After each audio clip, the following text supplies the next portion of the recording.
Thank you. You're far too kind. Yes. Thank you. You're far too kind.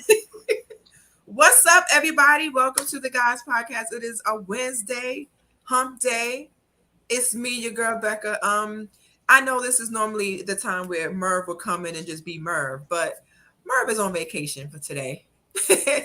So I had to call in my trusty sidekicks, Mark and Stacks, to join me tonight so we can talk some stuff. And they go on vacation. Must be nice. Shit. He's taking a little break. I think the P Valley review last night wore him out, so he's resting today. Shit. He's resting today. We'll start with you, Mark. Welcome to Wednesday. Happy hump day. Hey, what up? You know what? Yeah, I'm saying I'm gonna be a little serious real quick. You know what I mean? And then I'm gonna get into some shit right after, right? So you know what I'm saying? Let me address Sean and Stacks. You know what I'm saying? I had a conversation with these guys, you know what I mean, for last week. My tenor, you know what I mean, was a little bit disrespectful. You know what I'm saying? I apologize to y'all fellas for that, man. Y'all my brothers for life. You know what I'm saying? And y'all mean for it now. Everybody knows that when I do some shit, I talk to my older brother Mo, and Mo, the OG, usually sets me right. You know what I'm saying? And he told me, he was like, Mark, the respect gotta be louder than the disrespect. So this is me, you know what I mean, for real, you know, just, you know what I mean, for real, you know, bigging up my brothers, man, and saying, you know what I mean, we all good, and we always gonna be good. You know what I'm saying? So I wanted to get that off my chest first, right? Now I gotta kick. Stacks.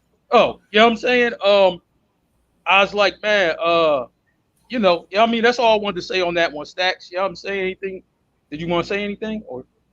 Oh no, I mean, I was I mean, we'll talk later, but I just thought that we missed. I wasn't particularly. I didn't feel disrespect, but I didn't feel. I just felt like we missed out on an opportunity, but that's neither here nor there. I wasn't upset or anything like that. I don't know about Sean, but me personally, I wasn't upset. But much respect. Respect. Yeah. I mean, you know, the thing is, Mark, a lot of people wouldn't do that. They wouldn't even acknowledge. They wouldn't even, you know. So, but that's how we. Well, like you said, we brothers. Yeah, we brothers, man. So I mean, you know, that's how I gotta be. Now I gotta go to this shit, right? Because what you call it, Channing Crowder, right? He's on this show, the Pivot Podcast. And once again, he's throwing disrespect to Russell Wilson. I'm like, okay, dude, we heard you like a couple months ago, you called the bull corny, right? Yeah. But I was like, nothing he did really was corny, but you insist, you know what I mean, on calling him corny. I mean, to me right now, you're a hater. That's all I got for you. I'm just like, listen. What do you call him a hater? I mean, what do you call him corny for? I guess for the same exact thing. We called him a square. For being good to Sierra. I'm going to say like this. He's like in his feelings because I don't know how he got her, right? Well, guess what? He got her, right? Listen. Oh my God. I'm like, you know, he got her. He got her, put a ring on it, had babies with her. I'm like, yo, man, get over it. He got her, okay? I'm trying to tell you, you know, like, listen, look, I was like, man, everybody gonna like who they like. You know what I mean? You gotta leave that alone. Listen, I work with a bull, right? This dude really, you know, was kind of like an awkward bull, right? You know what I'm saying? But then this chick was fine, right? You know what I'm saying? But here, I was like, yo, so, I mean, I wasn't being disrespectful, but I was like, yo, how you pull that? He's like, yo, man, she like anime just like I do. I was like, that's all you need. Hey, one thing to connect with her. Motherfucker serious about that. Motherfuckers our age, I know, are serious about that anime shit. I'm dead ass serious. Yeah, exactly. But what I'm saying is, all you need is that one thing to connect with her, right? One thing, you know what I'm saying? If y'all got that one thing, yo, you gonna get her. You know what I'm saying? You gonna rock out, trust me. And fellas, everybody has used that one thing. I mean, look, I met a girl, right? We had nothing in common, nothing at all. You know what I'm saying? But she like beats, like, you know what I mean, for like rap beats, right? I mean, she was really into classical music and all kind of shit like that, right? I knew nothing about it. You know what I'm saying? But you just put a beat on, I would just play a bunch of instrumentals in the car. This is really what I did when I rode with her, right? You know what I mean? Just nod our head to instrumental shit and just do this. And that was our vibe. I'm like, man, I ain't never ate no French food before. I met her. I ain't never ate no shit like that. You know what I mean? But I was like, yo, that one thing, you know what I'm saying? We vibed and he got her. So Russell Wilson probably had that one thing where he vibed with her, got her, and now, you know what I mean? They living their best life. Bull, get over it. Stop being a hater. I like it. I mean, we're gonna get into haters in a minute, but right. I know who you're talking about, and I've actually watched a few of those shows, and he's a jerk. I think he's a hater on everybody else's relationship because his is a little strange. Like him and his wife go to nudist beaches. Kevin Love. Hey, Kevin Hart. Hey, Kevin Hart was funny. Did you see that? Listen, the episode with him, that is when it sealed the deal for me that Channing is the real one who. Yeah, he's a fucking weirdo. I mean, why you calling Russell Wilson a cornball? I guess when you a weirdo, he's a fucking cold weirdo to me. Right. Anyway, how are you doing, Stacks? My cousin non-weirdo. It's been a rough week, as y'all can see. I typically don't smoke cigarettes, but I am tonight, and I got the red cup shit going. I lost track of days. I thought it was Thursday all day today, so I mean, I'm thinking I'm one day closer to the weekend. I'll look at the calendar like halfway through the day, and I'm like, fuck, how the fuck is it Wednesday? But only Wednesday. It is we what it is. Halfway through the week, cuz. Now we halfway to the weekend. You gotta say it like that on some positive shit. You can't say it because I mean this. I'm trying to tell you. Yeah. Hey, all you gotta do is get through tomorrow. You know what I mean? If you get through tomorrow, then you're on easy street. Right. But you just gotta get through tomorrow. That's the one day you gotta get through. Hey, because I think that on most jobs, and that's funny you say that because on most jobs I think Friday is clearly the least productive day because everybody's just thinking about trying to get to the weekend. Like I ain't doing much of shit today. I'm gonna go through the motions, act like I'm working. I'm just trying to get to 5 o'clock. Fuck that. Yeah, I'm gonna sit in the bathroom for a few extra minutes. You know what I'm saying? I'm like, man, where you at? Oh, my stomach hurting. You know what I'm saying? Seriously, I know the drill, man. Yeah, that's crazy. Well, I'm glad that y'all are here with me tonight. We're going to be talking about. It's so interesting that you started that way, Mark. Which was not planned. I didn't expect for you to do that, but it ties into today's topic about conflict. Mm-hmm. We'll be discussing a couple things of how to get through conflict amongst family, friends, co-workers, professional and personal. We're going to get into it. So before we get into that, I wanted to we're going to get this one out the way because I know this one is going to be quite emotional for a few of us. For those that are not aware, a grand jury has declined to indict the woman whose accusations led to the lynching of Emmitt Till, making it highly unlikely that she will ever be prosecuted. This is something that we've been waiting many, many years for, and it is not going to happen. She had came out a few years ago and confessed, and for those that are watching, I'm using big air quotes, confessed to leading to the lynching of this young boy, the brutal lynching of this young boy, the unfortunate and undeserving lynching of this young boy, and nothing happened. So we all rallied for her to get prosecuted, and the grand jury said nah. I see you shaking your head, Mark. What's your thoughts on this? I mean, it's like they move the goalposts all the time for shit like this, right? It's I mean, this is what they say. The crime that don't never come off the books is murder, right? Somebody get killed, somebody got to get prosecuted for it, right? Obviously, the lady who started this whole thing, you know what I'm saying? She's still alive, right? But they're not going to prosecute her and I'm just like, all right, now these are different crimes, right? She's in her 80s. Let me just say that. She's in her 80s. She's in her 80s. And guess what? Bill Cosby in his 80s. You know what I mean? Right, and they put him in jail. They did a whole trial and sent him to jail. And my thing is, rightfully so. You know what I'm saying? I'm okay, but I'm just like, it shouldn't be like, oh yeah, well they old. I like, nah, like, look, this is the one crime that don't come off. A murder, it ain't no statute of limitations on no murder. If you were And a this part of it, happened 70 years ago. but the thing is, you were a part of it.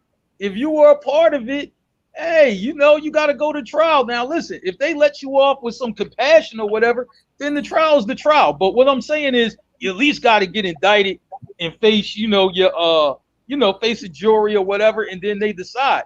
Now, most likely, if she really did get convicted, they probably put her in one of them little mental hospitals or whatever, and she be eating Jello for the rest of her life, and that's probably it. She wouldn't really do no real time, but still, I mean, just for the Till family, the descendants of the Till family, I'm just like, man, they could at least took it to trial and then just let them decide what's going to happen from there. At least that. Cousin, you shaking your head in disgrace. What do you it's feel? it's par for the course. And the funny thing is that this happened I want to say 60 something years ago, and Yeah, I 70 years don't think ago. much has changed as far as how crime is viewed. As far as crime is viewed different based on the hue of your skin or whatever. I mean, and we still see a whole lot of examples of that today, especially with what's going on with the former president. I don't want to get off in that tangent because that fucking fuckstick is playing fucking victim and all type of shit. But it sounds about white. That's all I can say about that, and the fact that I didn't have an expectation for Emmitt Till to get any justice. Now, I will say that I think that his mother opting to have him have a open casket, that I think that changed a lot of things. We still got a long ways to go, but I'm not shocked at all. But I mean, she's not gonna face a jury of her peers on her. But when she closed her eyes for that final time, Mm, when mm, she gets pearly gates or whatever, if you are a believer, I mm, mean the elevator will go down, Mark. I mean, it's gonna mm. Mm-hmm. be Yeah. it's gonna go down. I mean, it's like say, hey, it's say you get to the pearly gates and see a dude named Saint Peter, he could be like, nah, I don't even need to go over your shit. Getting that, you going down, literally Yeah. to the most Absolutely. southern Absolutely. part of hell. So I hope she enjoys the rest of her decrepit old ass insignificant life because she gonna be burning for eternity. Absolutely. Because that's some old bullshit, and a lot of people fail to man. Imagine living back in those days, whereas Hmm. like if you really look at it, like black people's lives were on the line every day because a white person could kill you, lynch you, no consequences Mm, whatsoever, just mm, by saying that you looked at somebody or mm, you cursed them out or so. You could be in the wrong place at the wrong time with white people and ended up losing your life. mm. So yeah, I mean I'm not shocked. I'm not shocked that she didn't get charged, but I think she'll get ultimate justice once she finally raised her eyes, and that's all I got to say about that shit.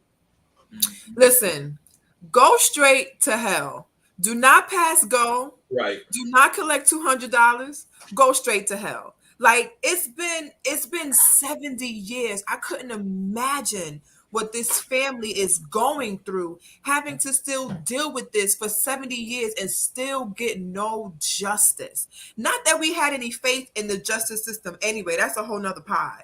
But 70 years later, it is still a big middle finger to this family. And it is tragic. And it makes me think like, damn, if they won't do this after 70 years later, when this lady straight said, it's my fault, regardless of age, then whenever will we be able to get some type of justice? It almost feels like never. Like not in my lifetime. Maybe my daughter's lifetime, who just turned 12. Maybe she might see it at some point in her lifetime. But it feels like if I was part of this family, I would be so outraged and so hurt. The PTSD that I would have would be amazing. It would just be crazy. It would be no way that I could function and still understand what's happening, had any faith in justice or politics or anything. Not that we thought that they was going to throw this lady in jail, because this white lady is obviously not going to go to jail. She will perish, having not in this lifetime above ground pay for her sin. But for those that believe this to be true, if you don't, then this doesn't apply to you. But if you do believe that there's a place that you go after you die, up or down, then we will hope that she goes down to the bottom of the earth, the bottomless. Not to mention, Mark, and I don't know if you know this, don't you know that they got people that randomly goes out there and desecrate the little memorial that they made to Emmitt Till? Like they literally had to put I think they had to put some type of protective case over it, because white people was literally going out there and shooting at the little commemorative plate or whatever. People evil, bro. Racism is very strong, but it still is. It has stood the test of time, bro. Like, that shit is strong. Yeah. It's raging. It's like the eternal flame at the Martin Luther King site. I mean, here's my thing. I look at it like, I'd rather people would just be open with that shit. You know what I'm saying? Just like, right. I like, man, because at least I know who you are. Like, I hate when people try to, but it's like this, but is, you know what I mean? Like, all right, you don't I have black friends. I have a lot of black friends. I like, listen, if you have the the hood in your closet, it's okay, man. Just come out with it. You know what I mean? No judgment here. I'm just like, I know who you are. That's it. Right, and it tells at least you're telling me how to deal with you, right? So yes, we do want them to expose themselves so we know how to deal with them. But when they expose themselves, we leave ourselves open to their treatment as well. There was a guy, I forget his name. His name isn't worth mentioning, but he was getting interviewed by Axel. So one of them, what's one of them? It's one of those ones that do those they always do those human interest piece. It's not Vibe. Damn, I forget what it is. But this guy, huh? It's not TED Talks. No. Okay. But they were doing this interview with this guy. He was a stone cold racist. Now, the reason I respect him, I don't respect him, but I respect the fact that he was pretty much giving you his thoughts. He was saying that he thinks that the white race is superior. Like, he was openly, there was no qualms about it. He was openly and utterly racist. And, I respect the fact that he's open like that. I wish there was more of them like that, but a lot of them are cowards, you know what I'm saying? Because you're not just going to roll up on black folks in 2022 and say, yo, I'm openly racist. I hate niggers and stuff like that. That's just not going to be a thing. It's not going to end. It's not going to end well for you. But that's why you gotta be on guard, because a lot of them, they act like they're your friends these days. Yeah. See, that's the part I don't like. I don't like that. right. Yeah, don't be fake with me. Well, rest in peace to Emmitt Till. We have not forgotten about you, even after 70 years. We are still fighting for your justice. You are still in our memories. To the Till family, we are so sorry. That's really all we could say. I know that's not enough. I know you probably want her to burn in hell, and we want her to burn in hell along with you. So, moving on. Unfortunately, we do have another story to come out. I'm sure this has been in the news as well. This crash in Los Angeles. I want to read this because this is very alarming. So the nurse accused of killing 5 people with her Mercedes plowed into traffic at a busy Windsor Hills intersection in Los Angeles, which involved 13 previous crashes. So there's a lot of crashes in this particular intersection. Authorities revealed new details about Thursday's crash. The driver, Nicole Linton, which is 37, who actually is from Texas, was staying in Los Angeles as a traveling nurse. And she was renting a room in one of the hotels. They said that after reviewing multiple previous crashes linked to her, meaning that she's known to have these car crashes, including one in 2020 that involved bodily injury in which 2 cars were totaled. They provided a few more details. So a lot of the times, a lot of the talks were that she was drunk, right? Some of the stories said that she was arguing with her boyfriend and she was having some mental health issues at the moment, and she tried to commit suicide. And this was the way that she chose, this violent way of speeding down a regular street in an intersection, hitting people and killing them. The intent was for her to die, but what will always happen, and especially in cases like this, the driver never dies. Yeah. It's usually everybody. Facts. The driver never dies. And she new information has come out that she actually was not drunk. She was not drunk at the time. She was just not in the correct mental state. Yeah, mental state. Right. Yeah. See, I got a problem with that. There's documented profound evidence of mental issues. They didn't elaborate on any type of those issues, but surveillance video did show that when her car crashed into this intersection, it did burst into flames. Young children, a pregnant woman, there's a few people that have died, and she was going 90 miles an hour. I'll start with you, Stacks. Man, my issue is much like Mark said, that my issue is that if you're having any type of issues or whatever, because from what I know about the story is that it was related to a relationship that had gone awry. I don't know if her boyfriend pissed her off. She found out he was cheating or whatever. I don't know exactly, but I heard it stemmed from a relationship that she was having. She was upset. I didn't know that she was attempting to commit suicide, but if that was the case, man, like, don't put others in danger. I mean, right. And if it's, I'm sorry. I understand she was having a mental episode. That's part of what I was hearing. Yeah. But don't put others in danger. Now you're at a point whereas, I mean, I don't think she was attempting to kill herself. And the funny thing is that not only do people usually, they usually survive and stuff like this, they usually come out unscathed. I think she like had a scratch or something like that, something like that. But I can't really. I empathize with her in this aspect. I wish she had made a better decision. With as far as her and her boyfriend, whatever conflict they were having, but it cost people that had nothing to do with the situation in their lives, and that shit is whack. That's what I got on that one, man. I'm gonna say like this, right?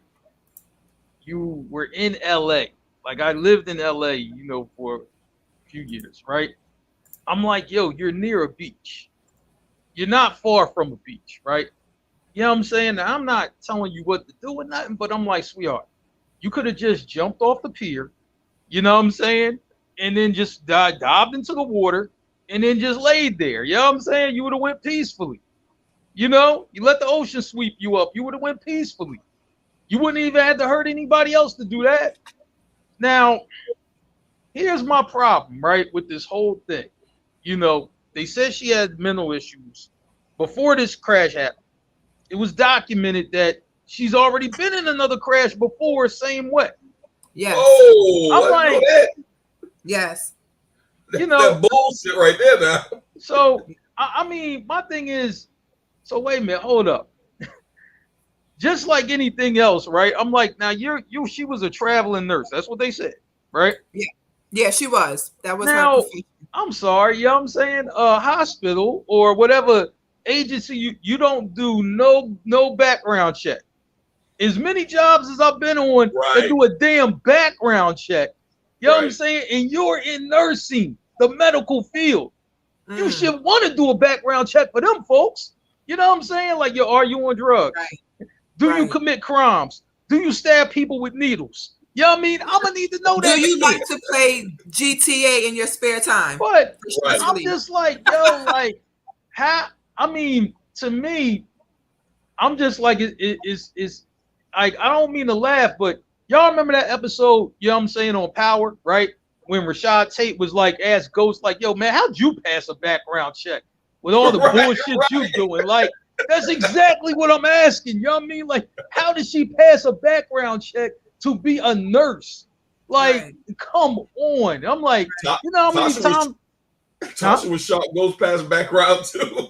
Yo, I'm like, I'm just saying, like, yo, that's the wildest thing to me because I'm just like, yo, like, how are y'all so relaxed on the background? It's one thing if she ain't never commit no crimes or never did anything. She has a history.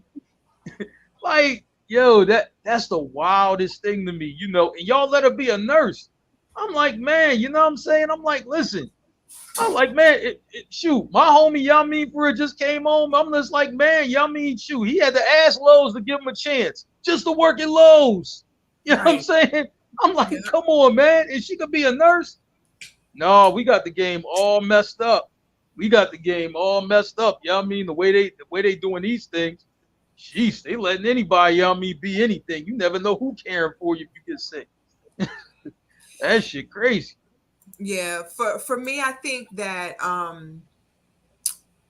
I hate to just say that it's unfortunate, but it is, right? And I think a lot of the times when we look at the end of a thing, we try to figure out what led to that moment. And it could have been the relationship being really bad and her not being able to deal with that, which is considered a conflict that we'll talk about later. If her maybe her documented mental health issues are recent and not when she first started getting into nursing, right? Which means that maybe there needs to be a continual check, especially during COVID. A lot of the nurses that I know who were in the field said that, you know, they got into that field because they wanted to help. They wanted to help. That was in their nature to want to do that. But COVID took a real emotional strain on them. And a lot of them did not want to continue. Yeah, they left the field because COVID just became a lot. It's different if you got to give an IV or wipe some poop off somebody. But when you're dealing with people who are dying, hundreds every day, dying a day, that is a lot on the brain and on the spirit. And if you don't take control of that and stay in that field, then you're exposed and constantly reminded of those things that happen.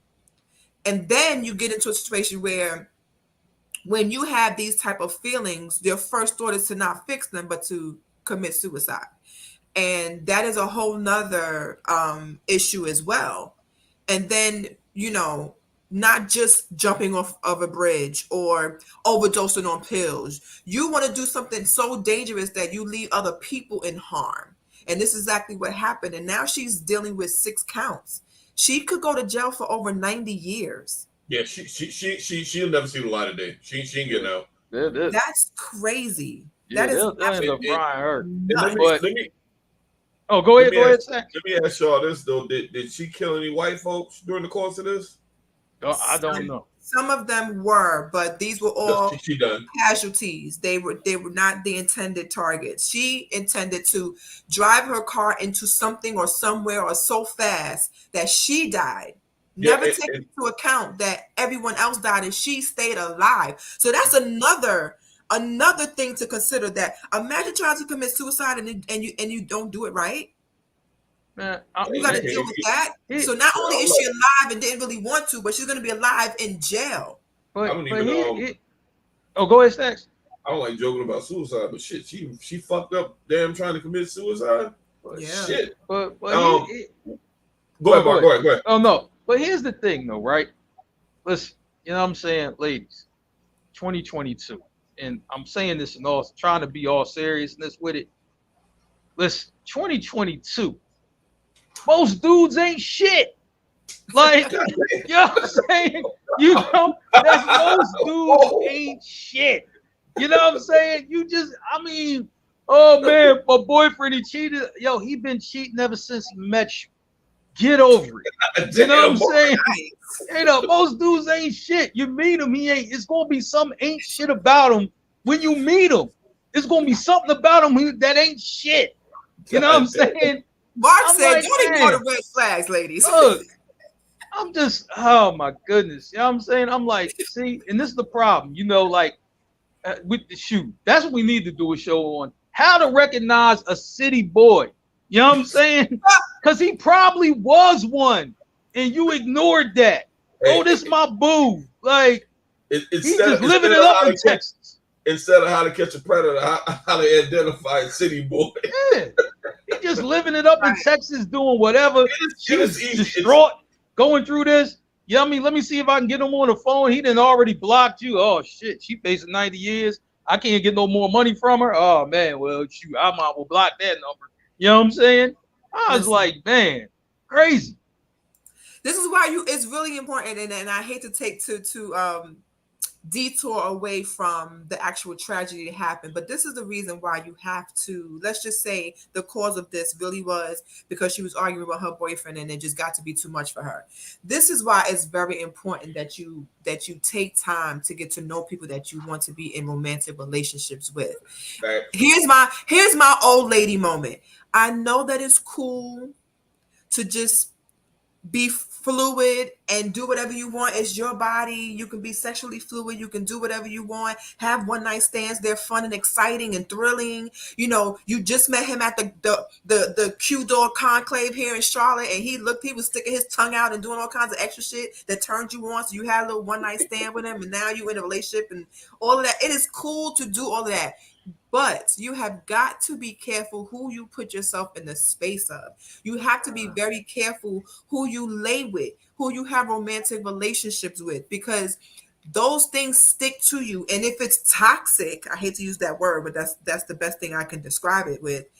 You will end up in a situation where your mental health is in jeopardy. Right. And it may be a Blueface Krishan situation where you pulling your tooth out and sucking toes, or it may be that you can't handle it so much that you drive through an intersection and kill 6 people, one of them being an 11-month-old. Lady, listen, lady, 11-month-old. Look, and ladies, then your car catches on fire and you don't die. You don't die. I also heard that it was close to a gas station, so it could have been much worse. Like I heard like she was close to hitting a gas station. Like that would have been catastrophic out this motherfucker. Right. Trey said, them women that think the red flags are leading her to the circus. Nope, you are the only clown going. Listen, sometimes it be like that. Sometimes, you know, you want to go watch the clown, but you don't want to be a clown. Speaking of clowns, here's my segue. Irv Gotti. Oh my God. The fact that we're still talking about him, I'm like, man, this boy's been trending ever since. Jeez. Hey, yo, get your boy, Mark, in your voice. Get your boy. Irv Gotti went on Drink Champs. So update for everybody. Irv Gotti went on Drink Champs and said absolutely everything horrible you can say about somebody about Ashanti. He just went and got drunk and became a chatty patty. He discussed about not only when he was in love with her while his wife was at home, but that the song that she had called Happy was a result of their love making. And he went into the shower and thought about this song, and it became one of her biggest songs. And that not only that she ran like a cockroach when Murder Inc. was in court. She ran like a cockroach. So I'm kind of glad. You know, it was all kinds of B words flying out. He was calling her all kind of names. Nori was like, holy moly guacamole. He didn't stop her. He didn't stop him at all from calling her the B word. Ja Rule was just sitting there like, I don't know how to feel about this. Ja Rule's neutral. He's neutral in the whole situation. He seems to be neutral.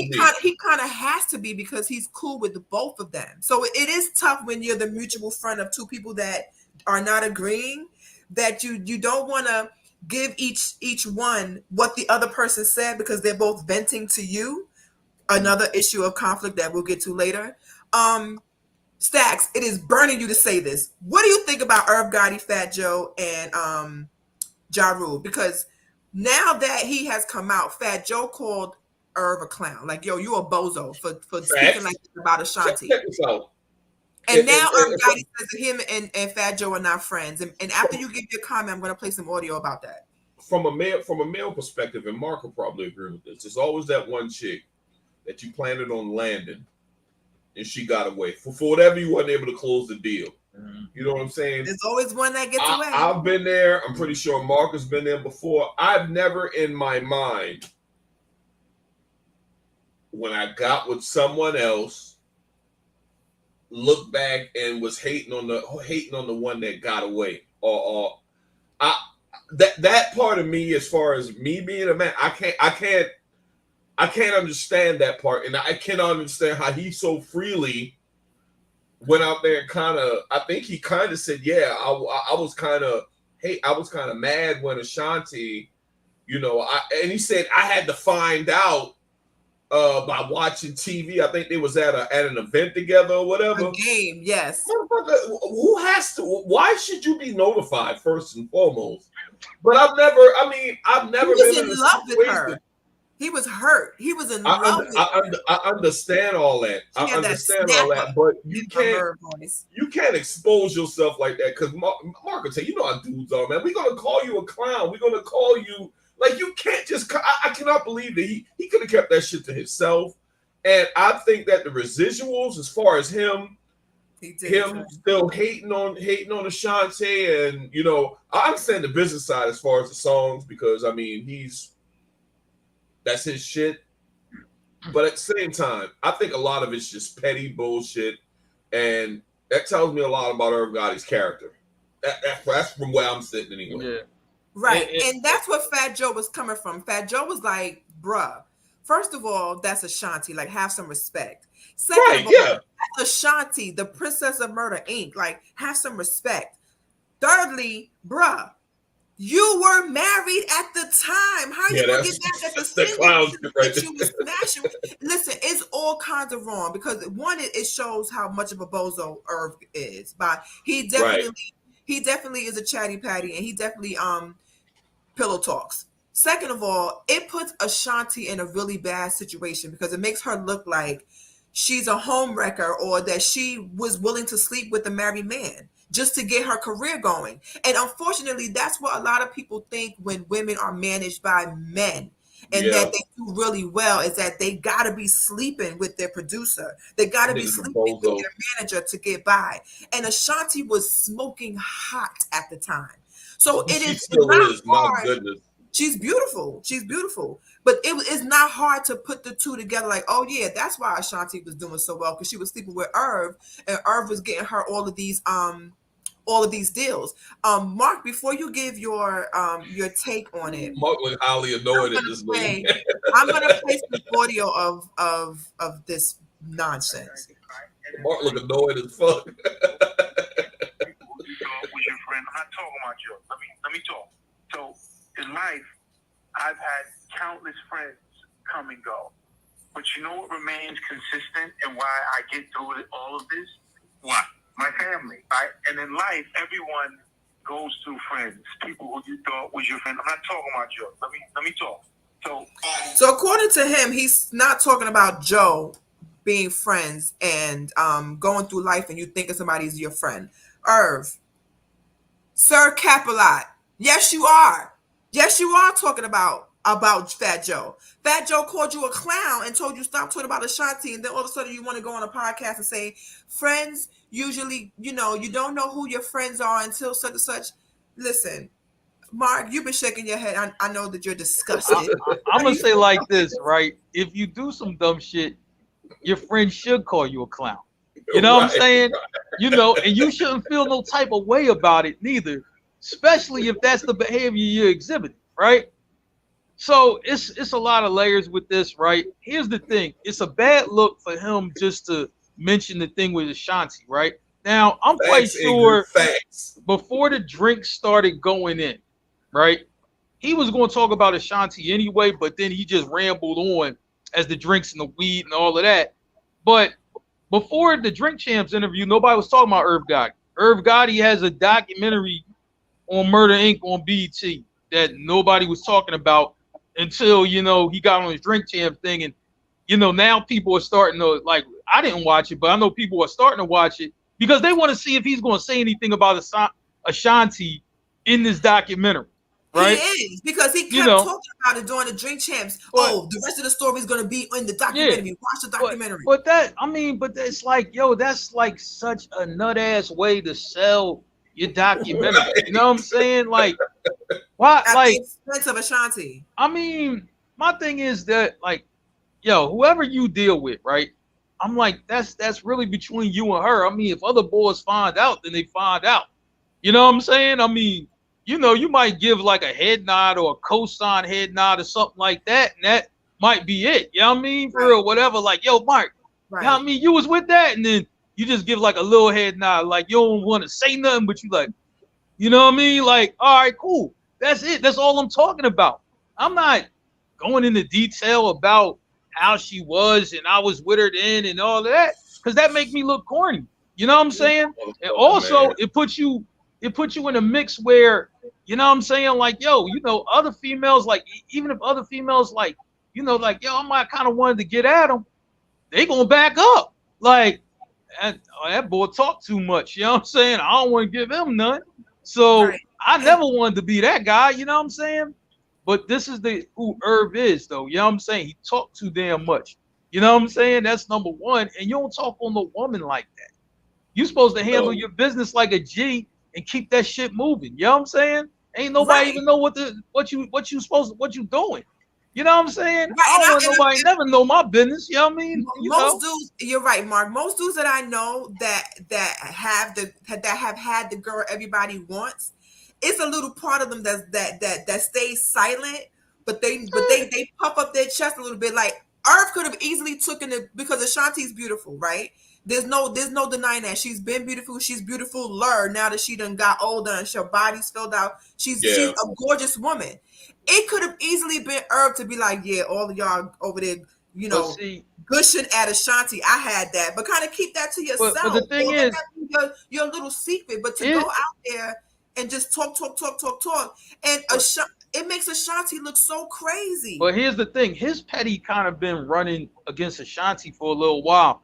You remember, like this few years ago, I want to be able to sing my songs at concerts or whatever and everything like that. But he got the masters and they couldn't work nothing out. You know what I'm saying? Now, I mean, see why he's salty that she moved on. Now, here's the thing. Now, here's the thing. Now, the article didn't say this, but seeing how Irv is, right? Yo, I wanted to get my master through these songs. Well, why don't you like give me some and then we could work it out? No, I'm not going to do that. You know what I mean? Like, Irv, that was like 15 years ago. Like, nah, dude, I'm good. You know what I mean? I'm already dealing with somebody else, blah, blah, blah, blah, blah, right? Now, here's the silver lining to all of this, right? You know what I'm saying? Nelly didn't spin the block. Right? He like, you know what? If Ben Affleck can do it, maybe I can too. You know what I'm saying? How she was looking at that verses, man. Like, would you not spin the block? Would you not? Nelly didn't took the spin. Nelly probably just like, look, he like, listen, Shanti, right? Look, I know you can't, you know what I mean? This boy ain't really trying to get your masters. But I got some bread though, you know what I mean? I could buy them Jones for you. Don't worry about it. I got you. You know what I'm saying? I like, man, Nelly gonna spin the block on it. And Mark, it doesn't help that she's aging in reverse, because every time I see her, she's looking better than she looked the last time I seen her. And Irv looked worse. Irv Gotti. And Irv looked worse. Check this out. Irv Gotti, he's done his thing in the music industry, but I always thought this nigga wanted to be Puff so bad. You ain't Puff. You've been successful, but this is just typical clown-like behavior. And I don't know if I was his wife, I'd leave his ass over this shit, right? Because I think he already left. She already left, right? Yeah, they divorced, so he's not married anymore. But 50 Cent told us back in 2003. He's like, what was the song? Back Down. He was like, this guy would trade his whole life to be Suge. Back in 2003, he's talking about Suge Knight. He would trade his life to be Suge. You know what I mean? This is back in 03. And he's not. I've never seen Irv Gotti. I've never seen him in that light. Maybe he sees himself in that light. Man, but I've never seen him. I'll say that, like but... this: everybody knows a person, right? Knew a person, knows a person in their family, right? Who always talks and wants to be bigger than what they are. They always do it, right? You know what I'm saying? And I'm gonna say like this, like, man, nah, Mark, I don't know if I had that person. Go to a family Thanksgiving. Trust me, that person's in your family because everybody got one, and they talk super heavy, right? I'm like, dude, you talking real gangster for somebody that works second shift at the post office. I'm just saying. You talking real gangster for that. Right. You know? Okay. I was just like, man, so you thugging on the mail? That's what you do? Yeah, man. I be throwing that mail ball. I dare somebody to say something. You know what I'm saying? Like that. I mean, but that's who he reminds me of, and everybody knows a person like that. Yeah, where absolutely. I mean, they talk super heavy, and it's just like, dude, that's not really you. Like I actually know you, right? Like I actually really know you. You know what I'm saying? So I was like, just like Joe said, ball hold bozo for that. Bozo. Right. It's nothing else you can say. Bozo. No. That's it. Well, we're gonna shout out to Stacks and his red cup. He's putting up. What's that? This is the Rika, to answer your question. This is the passion. Yeah. The passion Ciroc. I usually drink. Stacks is over here on his red cup. For those that's listening, I needed this. The comments want to know what he's sipping on out his red cup. You need that sometimes, man. You need that in your life sometimes. I feel you. Irv Gotti's a fucking weirdo. I mean, that's English said, so is that why he started dealing with the team? Man, you know what? I would say like this. I think so, because I'm just like, everybody knows Supreme McGriff, was real as they come in these streets. And he was like a gangster and a gentleman for real life, right? And it's just like, that's a person that Irv always wanted to be. He always wanted to be a guy that had that type of charisma, that type of power, that type of influence. But you're not that guy. You know what I mean? So stay in your lane and be the guy you're supposed to be. Facts. You know what I'm saying? I'm like, I never tried to be like, for the guys that my cousins were. I mean, they were like real guys. Like me, you know what I'm saying? Like, nah, I'm just related to them. You know what I'm saying? Seriously, I'm just related to him. So I don't talk heavy like that. You know what I'm saying? But Irv is the type of bull who, when he's around guys like that, he's the loudest talking one in the room. Yo, y'all mean who you looking at? Because he got these guys with him, right? I'm like, did we not see American Gangster? The loudest one in the room is the weakest one in the room. Absolutely. That's what it is, man. You know what I'm saying? Why don't you just stay in your lane? People can't stay in their lane. They want to be bigger than what they are. I'm just like, that, dude, you became a millionaire. Yeah, I mean, you were, you had one of the hottest labels in the game. You did TV shows and documentaries and movies after that. Right. You know what I'm saying? I'm like, why can't you be happy with that? Why do you have to go this route? You know what I mean? And make yourself look more like a sucker. Like, even if people thought you were a sucker, they really think you a sucker now. The whole thing backfired on him to me. He looks bad. Yeah, he does. Well, we're going to get into our main topic, and hopefully this is something that Irv should have done, which is to handle conflict. His conflict he had with Ashanti, he should have handled it a lot better. We're going to go into something that is very fitting for today's theme with these precursor topics and segments. How do you handle conflict? Now, for those of us who are, have experienced life, we've often been in situations where we have conflict, where there's people that we just don't get along with, that we may continually have to. We don't have any control of that. Normally that's school when we're kids, they call it bullying or whatever. As we get older, there's a coworker that we just can't stand, especially us ladies, always some chick that's, doing the most. One comment away from you whooping our ass. That's every chick in America. Right.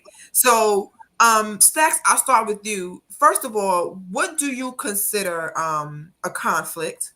How do you when you foresee a conflict, what do you do? How do you handle that? I'm gonna be totally honest with you.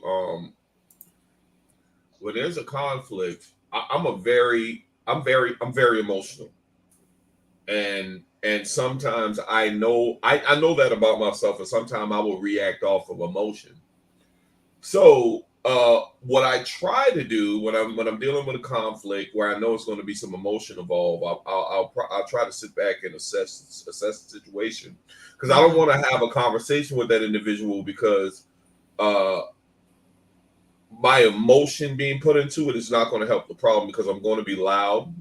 I'm going to be it's going to be like a disrespectful tone. I might not be disrespectful, but I'm going to be loud. I mean, y'all know I am when I get loud and sometimes. Passionate. But yeah, and that's the Oh, thing. just before you continue, let me just give what the actual definition of conflict is. I know this is kind of, sounds elementary, but I want to do that so people can understand what we mean. A conflict is usually a serious disagreement or argument. It's a struggle or a clash of interest, opinion, or even principles, and sometimes could be the basis of personal, racial, class, caste, political, international. It's all different types of conflicts. So let me just start there as to what we're discussing, because I want to get into the difference between a disagreement and a conflict. So Um, so Go ahead. my passion, being that I'm passionate, if I feel passionate about something, I'm going to be loud. I might not be mad at the individual per Mhm. se, but how I express myself when I'm passionate may come off as loud. And people don't like to be talked to crazy. And if you're talking to somebody like that loud, the first thing they're going to say is like, who you talking to? And then everything that you got, you're not going to get nothing solved once that happens, because the problem's Mhm. out of the window. Now we're looking at disrespect and things of that nature. But I mean, to be perfectly honest, what I do, and I don't know if this is right or wrong, because I'm one of those people that I don't like hurt people's feelings. I can do that. I'm very, very good at it, but I don't like to hurt people's feelings. So, you know, in most cases, I would probably, and this isn't an effective way to deal with it, I kind of like just let it sit for a while until I'm ready to deal with it the way I want to deal with it.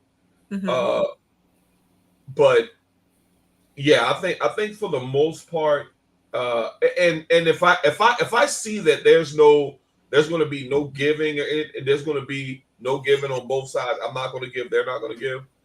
I just kind of leave it alone. I mean, the conflict isn't solved, and I know that's not a proper way of dealing with it. But I mean, I just let it go, and I place that person where I need to place them based on that conflict. And that may sound fucked up, but I'm just being totally honest.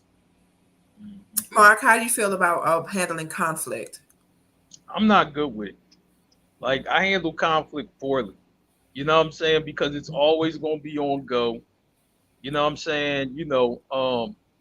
And I have it in my head, where if I think somebody wronged me, I'll be like, you know what? That's an act of war. Like I have it in my head, like I think they committed an act of war against me. You know what I mean? And I gotta go at them, right? You know what I'm saying? So I mean, you don't understand, how many times that I pray to God that I have my father and I have my brother now. You know what I'm saying? Because you ever see them eat a Snickers commercial? You know what I Yeah, mean? And the person that's me. Like so seriously, like if I'm about to go off, right? I'm about to argue with you or whatever, right? The first thing somebody should ask me, hey, did you talk to your brother? You know what I'm saying? Can you talk to him first? You know what I'm saying? Like somebody really should ask me that. You know what I'm saying? And then I'll probably come back with a better tone. But I'm just like, I just don't handle it well because it's a lot of things that were toxic in my life. You know what I'm saying? Just growing up. So what you see is kind of what you repeat.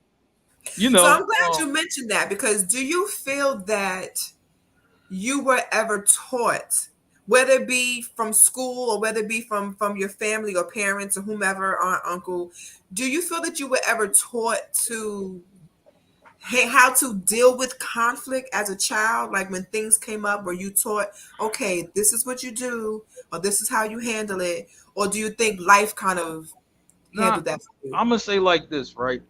I have my mom's personality. My mom is on go. My mom, I mean, in her 70s now, is still on go. I She mean, she ready. still swings on people. She still do stuff like that. Damn. You know what I'm Damn, saying? right? So, no, she shocked me the other day. You know what I'm saying? For real, I was That's trying to hey. help her. You know what I mean? And then boom, We she do called not it right condone across. abuse here at the Guys Yeah, Podcast Network. you know, Hey like yo, Becca, but that's my grandmother, your aunt. That's my grand. That's Dorothy Keith. She That swings is on. Hey, yeah, Mark. I don't want if to interrupt you, Dorothy but my Keith was grandmother, still alive, she'd be swinging on up people with until her her death, she swung trumpet. on. She swung on family members and people in the street. Like if you were like one of those guys, like she was well respected in the streets. Like drug dealers that went to jail, yeah, like weren't even related to us. She was like, "Hey," she'll call them on a porch. I heard you just got locked up, and she'll steal off on them. I'm like, yeah. what are you doing? Like, And what do you can't just be like snuffing out random people, Stacks. but they wouldn't do anything. And ladies like this, right? I swear, I mean, I don't know where they did the boxing training, right? But they did some type of training. We just don't know where it happened because they gotta get in close. Like if you ever see like a great puncher, they get in close and throw a real short punch, right? But But it it puts you on your ass. Yes. That's the type of punches they throw. That's the type of punches my mom throw. You know what I'm That's like saying? the strength of a baby versus You the know, strength of an older person. Like for some reason, it's a different type of strength. yeah, Like for those listening, me and Stacks are cousins, like real cousins, and we were raised by our ancestor Dorothy Keith. Okay, Dorothy Keith was that lady on the block that you saw on the porch that everybody knew, everybody loved, but everybody was scared of. And it's Right. one thing that she did was she raised everybody on that block. She even raised some of the adults on that block because she yeah, was one of those people that everybody just did what she said because you already knew not only was you going to get beat by her, but she was making sure she called somebody in your family to beat you again.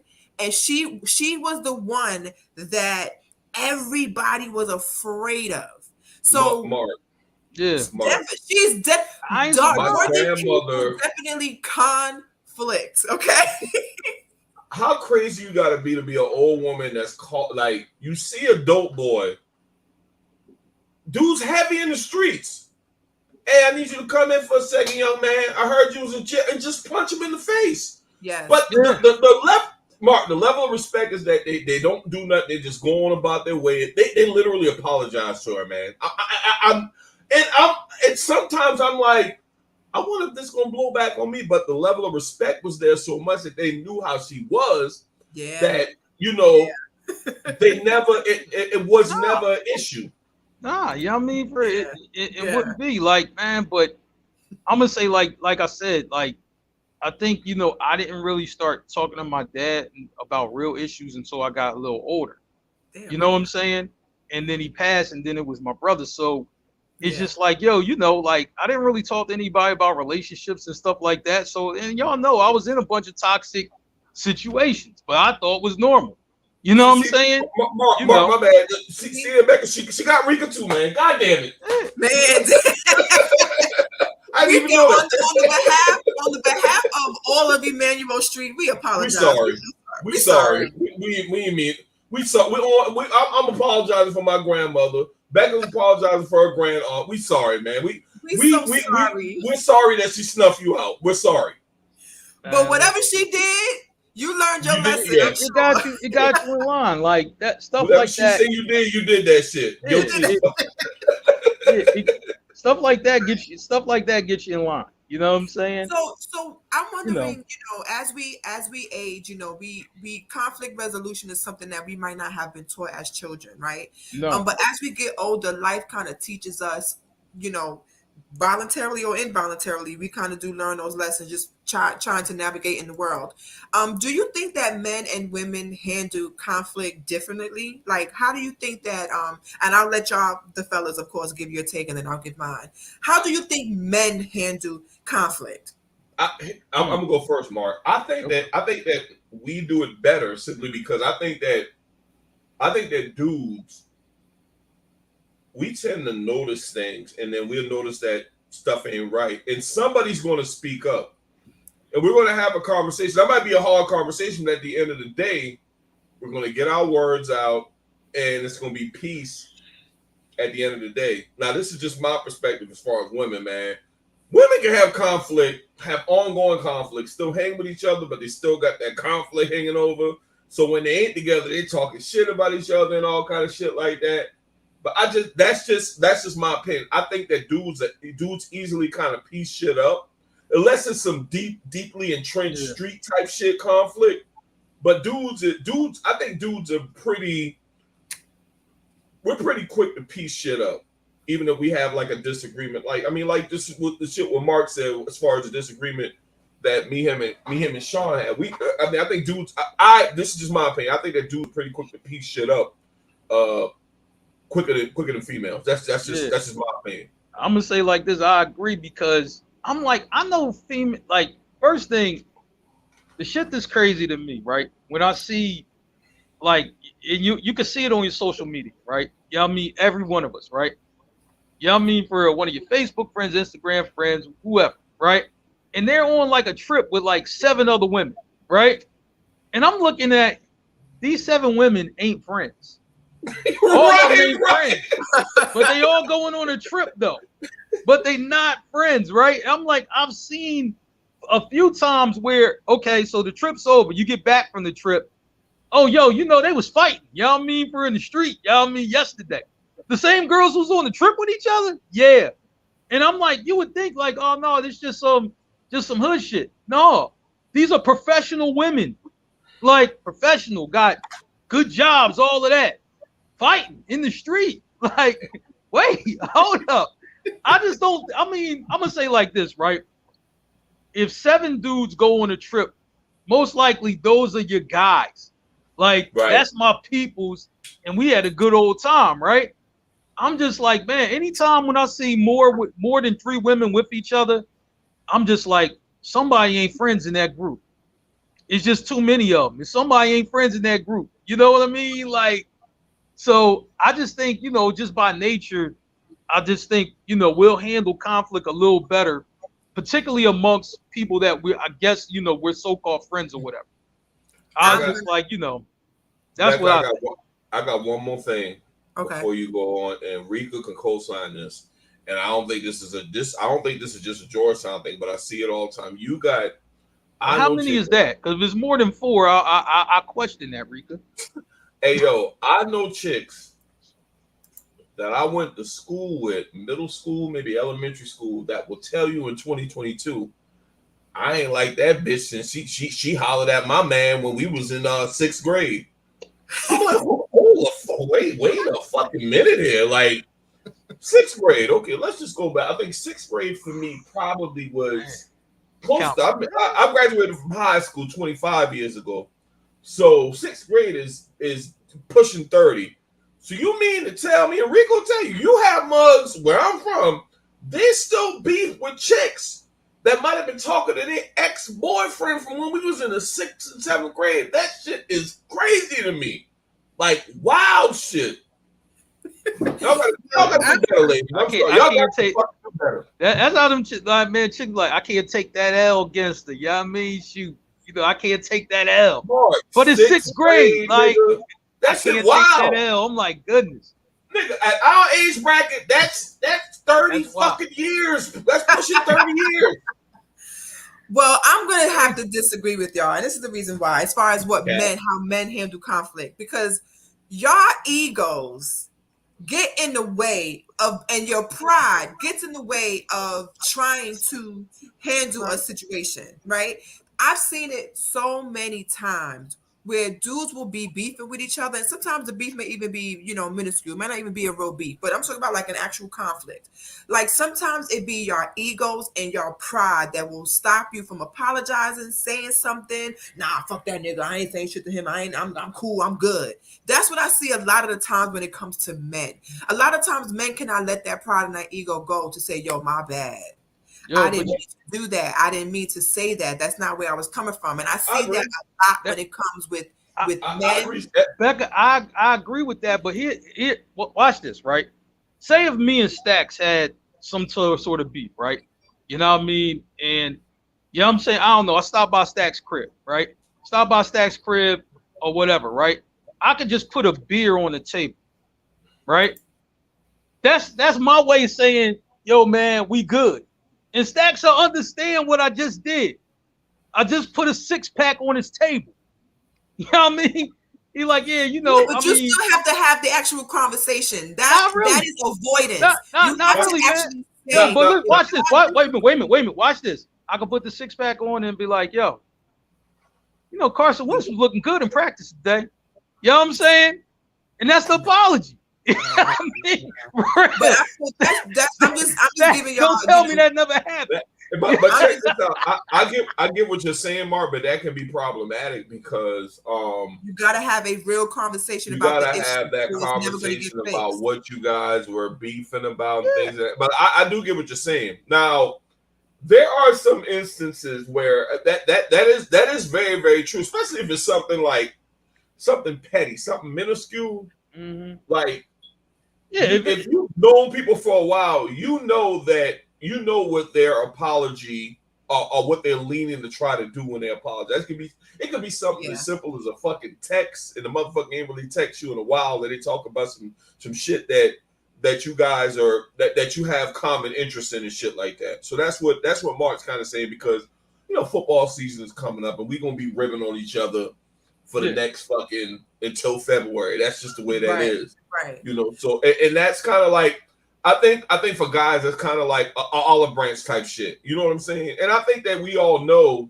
I think guys it's kind of like cold, like, oh, I get what the nigga trying to do. I got you. Yeah, it's like now what I will tell you though, it's different from. Here's what I hate. You have people that'll say some shit or do some dumb shit or offend someone, and they have the expectation that a couple of days are going by, that shit water under the bridge. I ain't about that life now. You can say I hold grudges and shit like that. Like for instance, like I mean, I got some ongoing shit with my older brother. That nigga got to change his behavior and give me a real fucking apology before I ever let that nigga, before I start acknowledging his existence again. I mean, that's how the many way years? But that's based on. How many years has it been? Stacks? What he did though. That wasn't You're right, Mark. It wasn't like, yo, man, that nigga slammed my door 5 years ago. You know what? I still ain't talking to the nigga because I ain't like the way he slammed my door. Like, you know what I mean? Like, you know, I was like, man, that was something real y'all went through. That's what I was just saying in regards to like how guys, you know, how their ego and their pride will kick in sometimes and they don't want to have a real conversation. But with women, one thing with women is like there is some kind of like nice, nasty, passive aggressive thing that women do, especially if you and your friend or you and someone is beefing, but y'all are part of a group. You got to kind of take an L for the group. But there are women who would just be, you know, nasty and just act like she's sitting right there and can act like she don't even exist. But I do kind of feel like something has to happen for women to actually come together and fix the issue, because there's some pride when it comes with women too. Like, I fuck that bitch. She the one that did it. I ain't gotta say shit to her. She did it to me. Why I gotta say something to her? And then everybody else that's in the room could feel the air getting thick and don't want to really say anything. So it's just like, all right, if y'all don't say anything to each other, then we cool. Because just like we was giving the example of the girls trip, if you have 5 girls, right, there may be a situation where 2 of them may not have gotten along for a particular amount of time for whatever reason, but there's a trip coming up, so everybody's still going to go. We watch, for those of us that watch reality TV, Housewives, they always going on trips with each other and they cannot stand each other. Yeah, that's right now. Yarmo and Kenya are going back and forth at it almost every single episode. Meanwhile, they done been on all kind of trips together. Now that is a job, right? They do have to do that, but it just shows still the dynamic of women that have to be around each other, that continue to have conflict with each other, and what that looks like. It's like 2 chihuahuas just barking at each other the whole time, and nobody wants to listen because they want to be the one that's right. Yeah. Well, Becca, part of the problem is, I think a lot of the problem is as far as people caring. You can be in conflict with somebody but care about them, and you don't want to say that if you put shit out there, people probably view me as a hothead sometimes and somebody that's like hard to deal with. But at the same time, I don't like hurting people's feelings or disappointing people and shit like that. So sometimes you hold shit in that you really want to say, so you don't damage the relationship by hurting their feelings. And it could be opinion, it could be fact, but an opinion probably could be shared by others. You know what I'm saying? So sometimes that shit will fester and just stay there because you don't want to just let it all out there because you don't. I mean, at the end of the day, that person, somebody you care about, and that's a friend, and you don't really want to, hurt their feelings. And once because people go on the defensive immediately. Right. Most people go on the defensive immediately if you say something against them or something that they don't like. You know what I'm saying? So yeah. I think some people, I know I do, I take that into consideration. So sometimes it may seem like, yeah, I'm gonna just be quiet. I'm not even gonna say anything, and let people do what they do. Yeah. So then in that situation, then how do you get over it? Because there's going to be, regardless if you're disagreeing or not, somebody's going to think that you're negative or you're trying to, ruffle feathers or whatever the case may be. So in those situations where you have to address it, right? Let's just say the example, conflict amongst family and friends, right? Mm-hmm. What is the different way that you handle a conflict with your brother that you've mentioned, right? Versus the way that you handle a conflict with a friend? Damn, see, this is where I know I'm still fucked up because I handle it the same way. You know what I'm saying? I was just like, look, my family be on go. Like, you know what I'm saying? Like, even me and my sister, and I love my sister to death. You know what I'm saying? Trust me. You know what I mean? I'm like Rambo with all the weapons. You know what I mean? If you got, some smoke for her. But I'm like, yo, she really be trying to cut me down when she be talking to me sometimes. Like, yo, she be coming at my neck, you know what I mean? So we'll go back and forth. And my brother, you know what I mean? Mo, I love you. You know what I mean? For real, just in case I ain't never tell you that shit. Because he be piecing so much shit out and putting out fires like you would not believe for the family, right?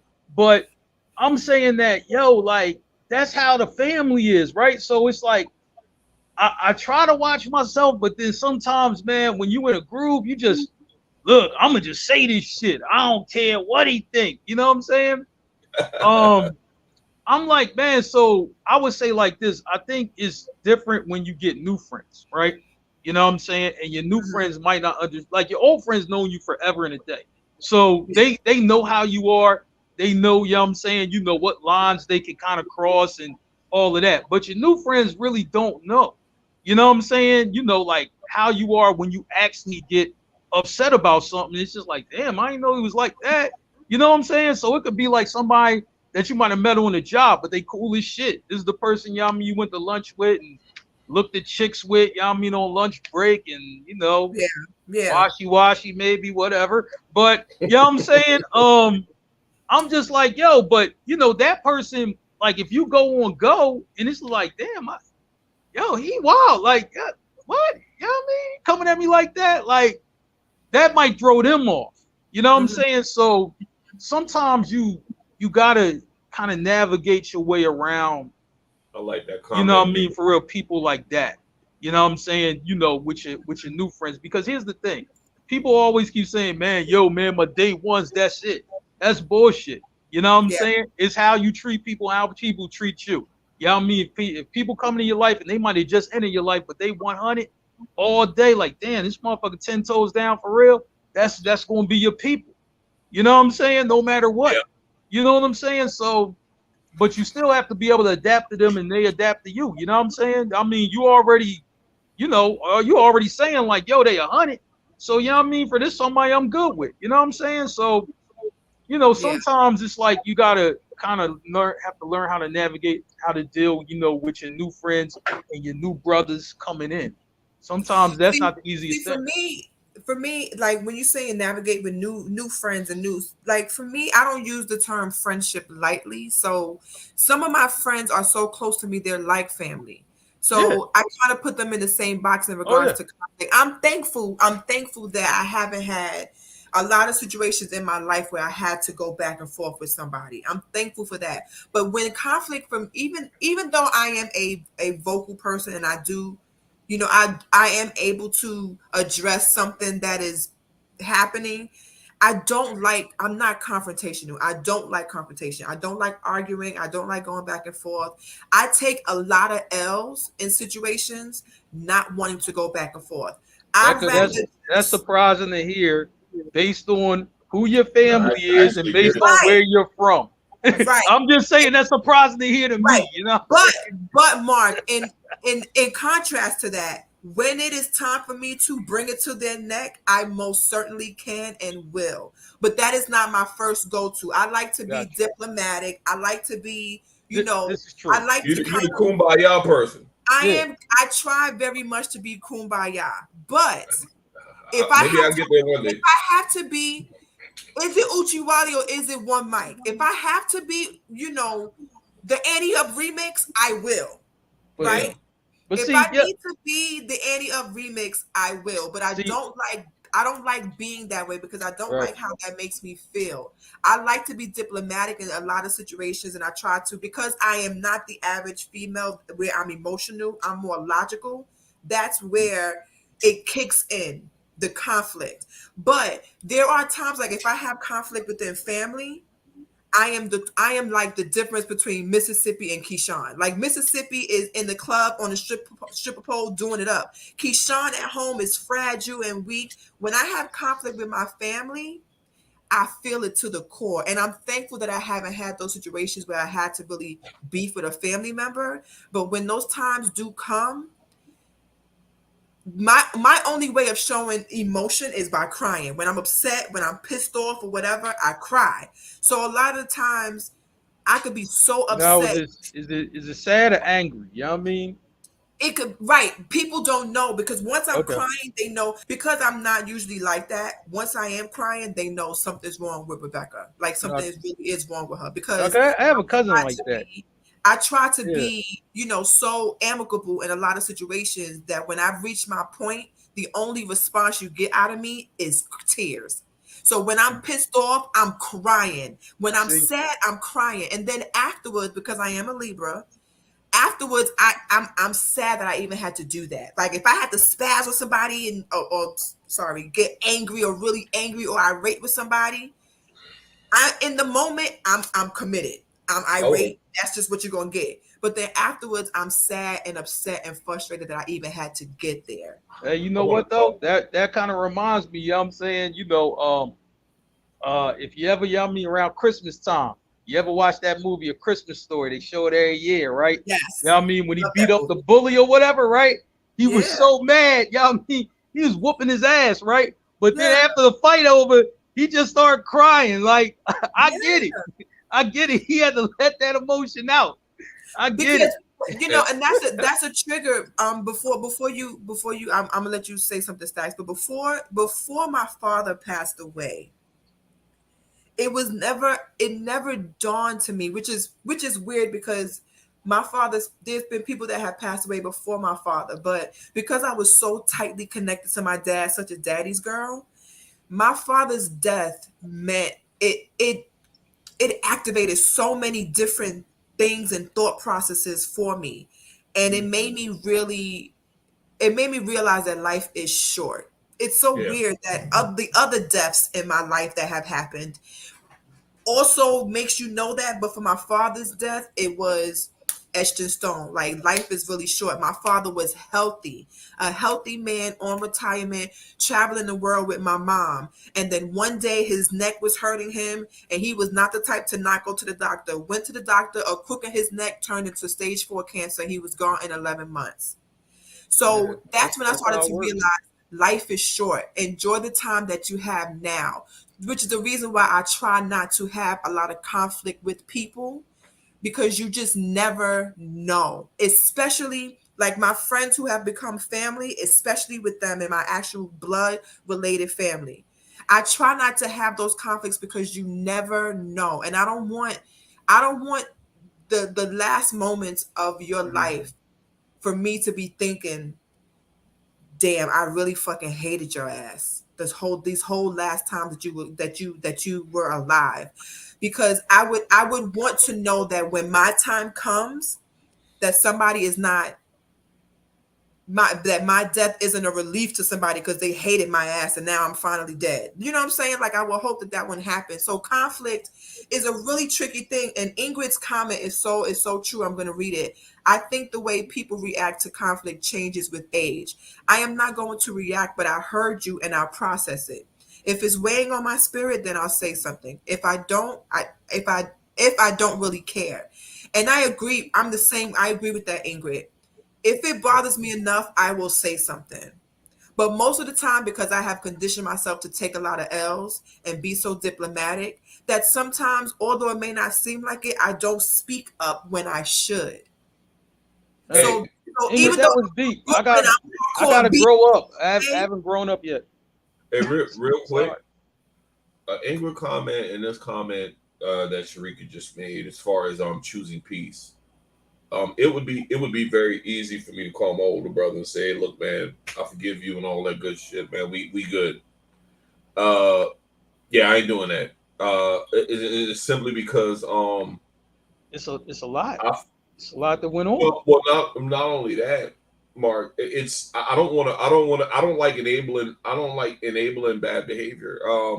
I have no issue piecing it up with somebody when I see change behavior and shit like that, because I've been on the other end, not treating anybody fucked up, but I've self-reflected and I've said, you know what, maybe I shouldn't have come at that individual like that. Let me apologize and let me not do that no more. It's too easy to change behavior, but more often than not, some people will try to weasel their way back into your life by using like other family members' death and things of that nature. What did I say Monday? You cannot negotiate your way into my life. That is totally up to me. Right.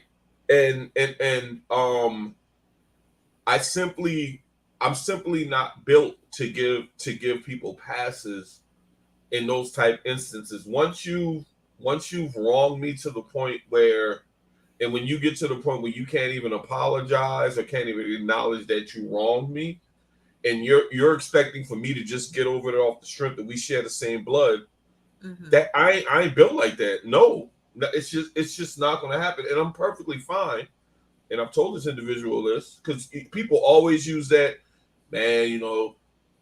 No man, no the hour. Yeah, I mean, you're right. And the thing is, I'm willing. And I've said, if I close my eyes permanently tonight, I am all good with how I left it in that situation, because I was the person that was wrong in that instance. You know what I'm saying?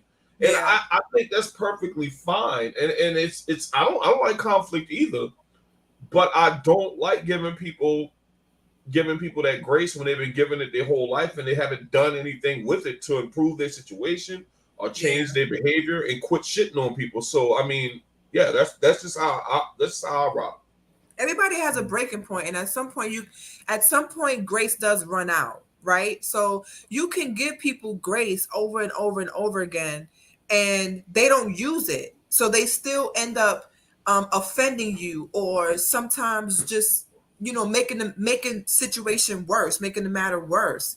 And there are times that I would bring it to a person, right? But or even if the person has brought it to me, like there's been times when me and my mother have not agreed, right? We have not gotten along.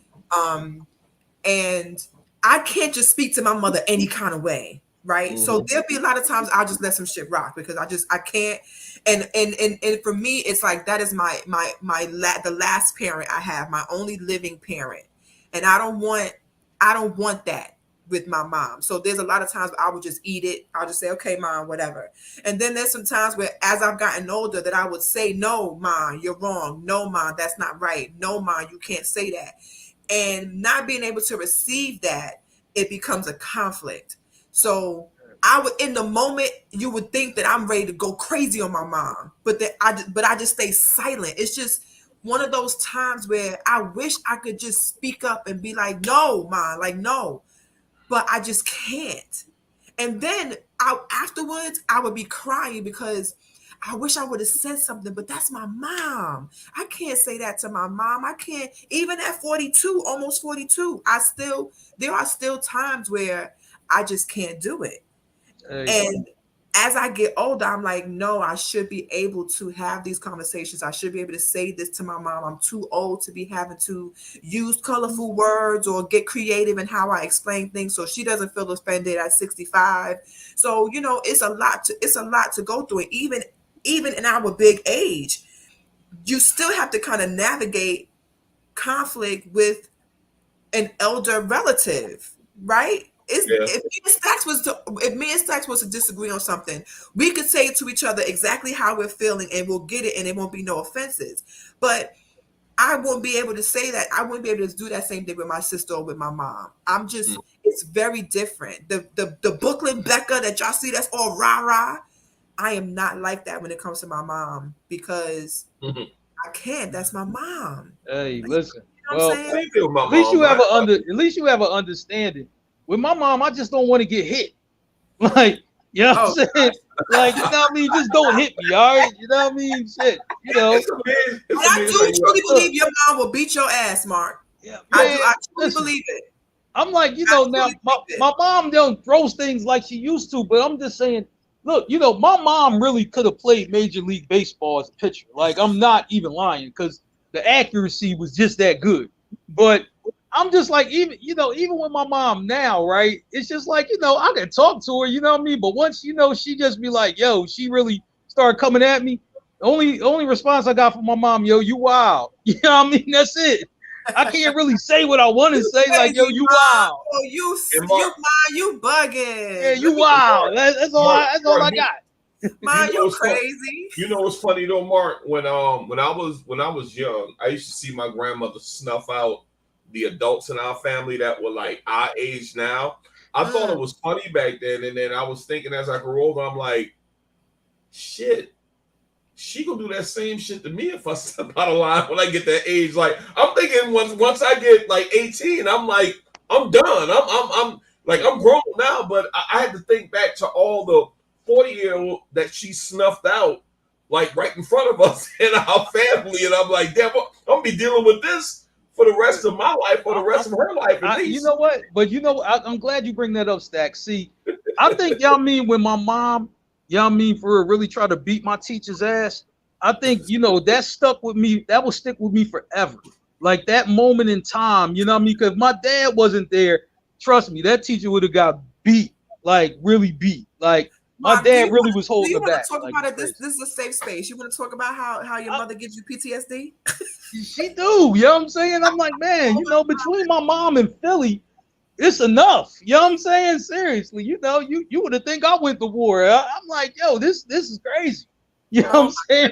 But I'm like, but seriously though, I mean, just some things just kind of stick. But I'm like, but really, getting back to your point though, I was just like, I'm just starting to learn how to deal with conflict a little bit better, and peace for me is hard. It's so hard to do peace for me.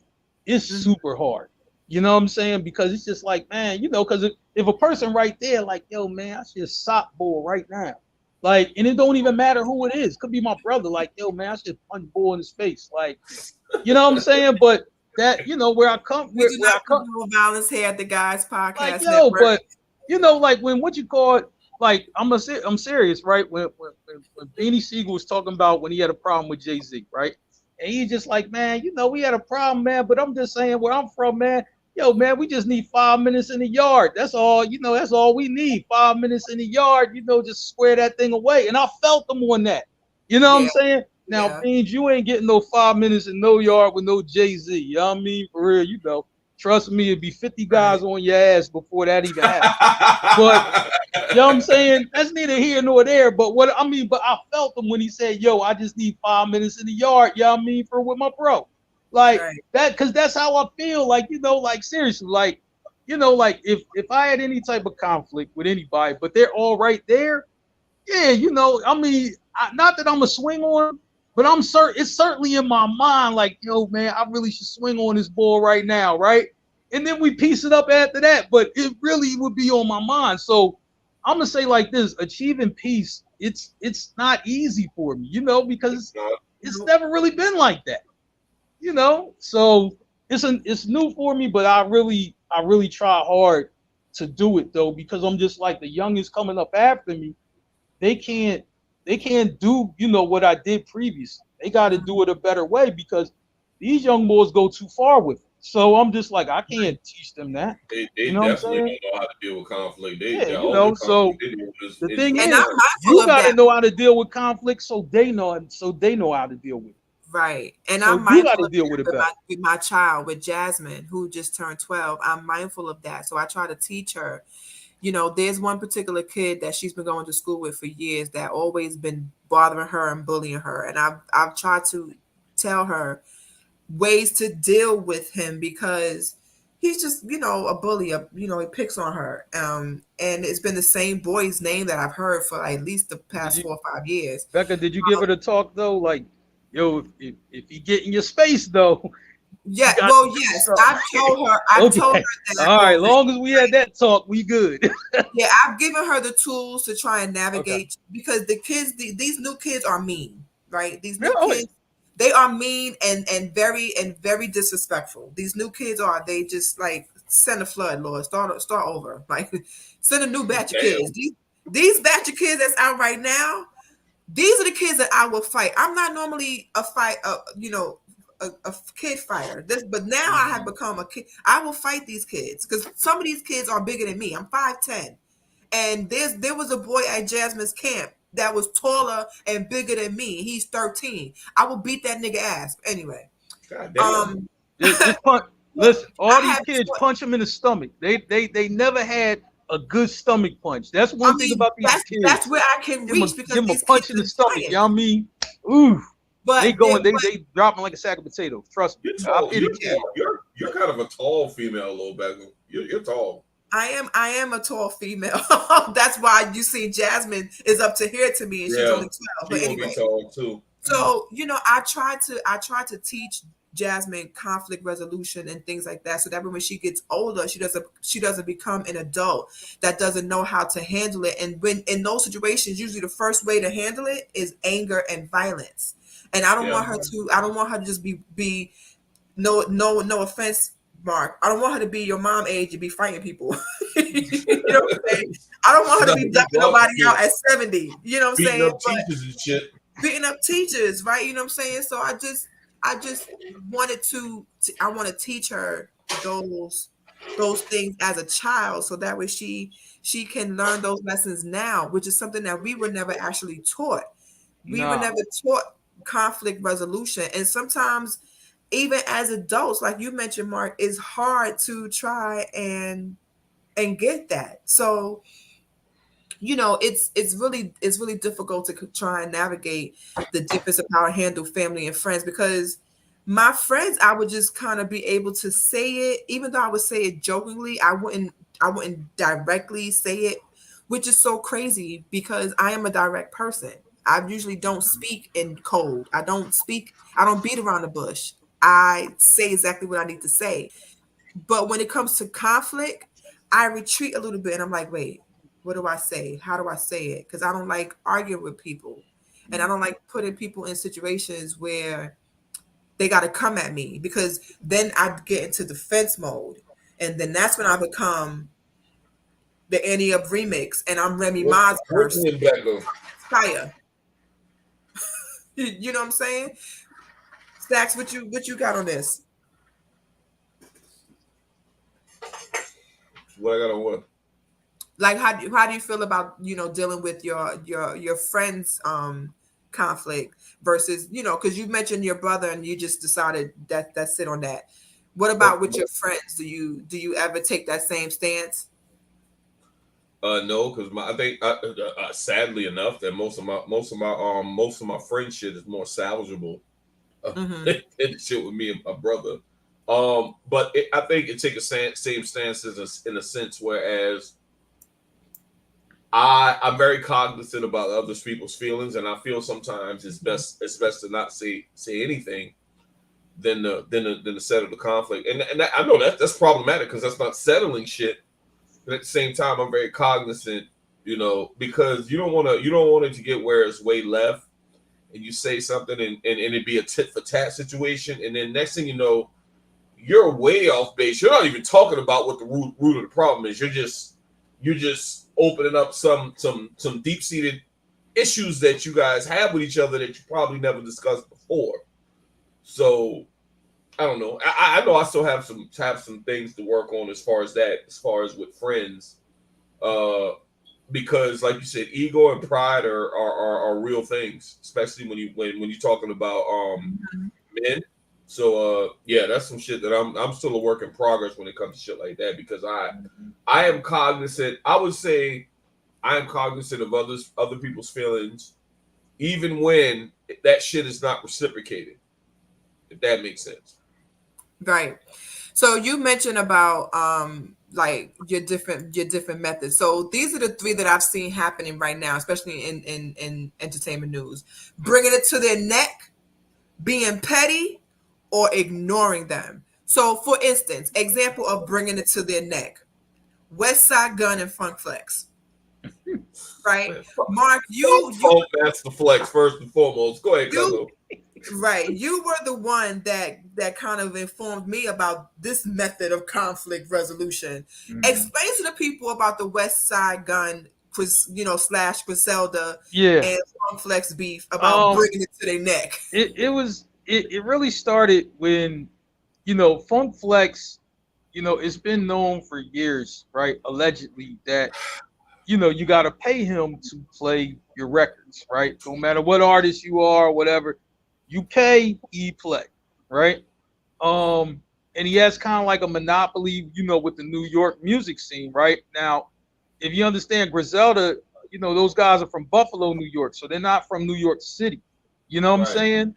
So it's just like, and I wish Sean was here because he would really explain this. It's just like, you know what I'm saying? It's no disrespect to Buffalo, but it's just like, it's almost like it's like a hip hop afterthought, right? Even no matter how good the guys are, and Funk Flex being from New York and have been in his position for years, just kind of probably looks down on those guys.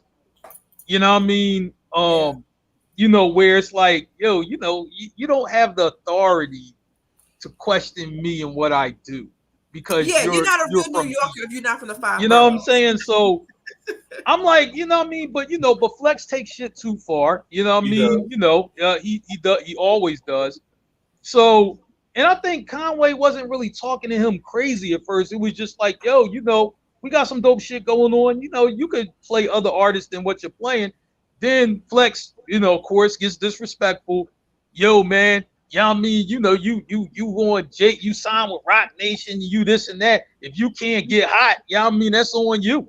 I mean, if ain't nobody playing your records, that's on you. You know what I'm saying? And that's where the disrespect came in, because that's Funk Flex and that's who he's always been, and we all know that.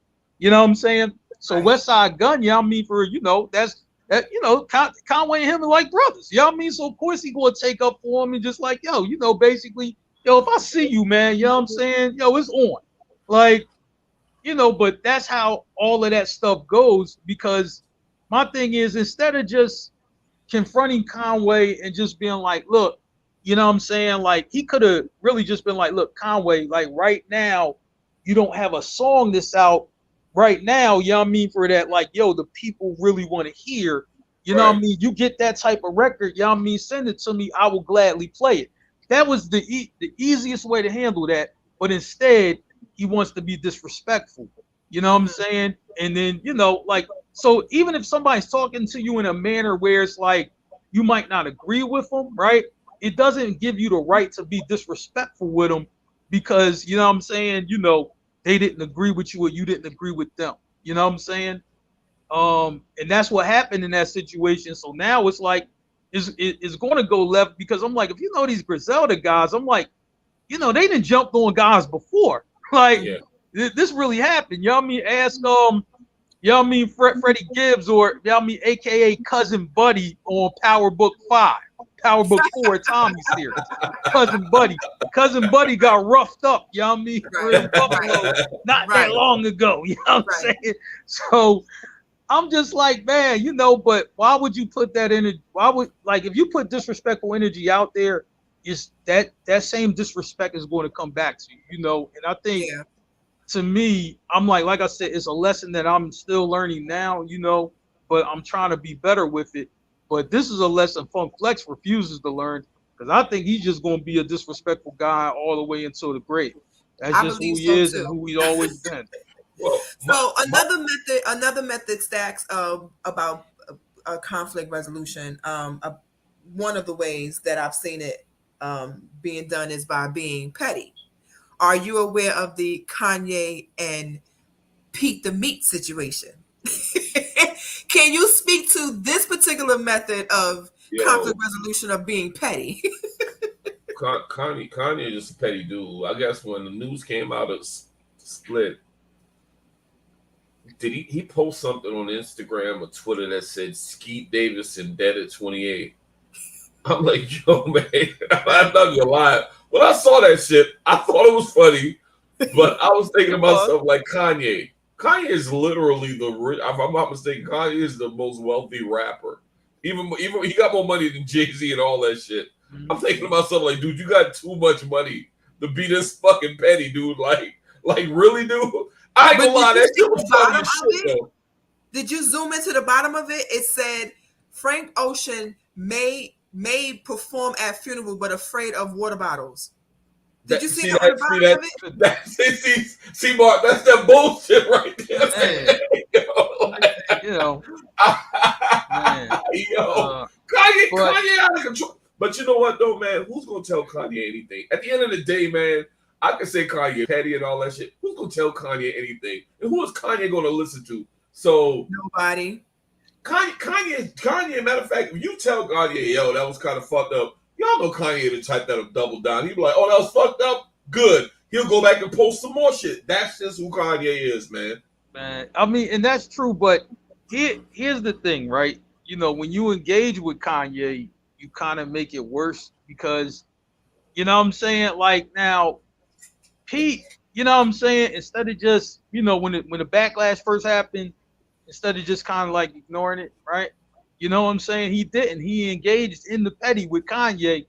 This is not a war you're going to win. You know what I'm saying? So, you know, he posted pictures like he's in bed with Kim and, yeah, I mean, he out with the kids and all of that stuff. I'm like, dude, seriously. I'm just like, yo, if this situation with Kim ends, and I think we all predicted that it would, you know what I'm saying? You going to be the one, you know what I'm saying, that's going to be looking crazy out here. You know what I'm saying? And that's exactly what ended up happening because now he's in like some type of rehab for mental issues or whatever. So not only did the breakup cause mental issues, but, you know, Kanye, you know, trolling you to death. And Kanye has crazy fans. All Kanye fans are crazy, right?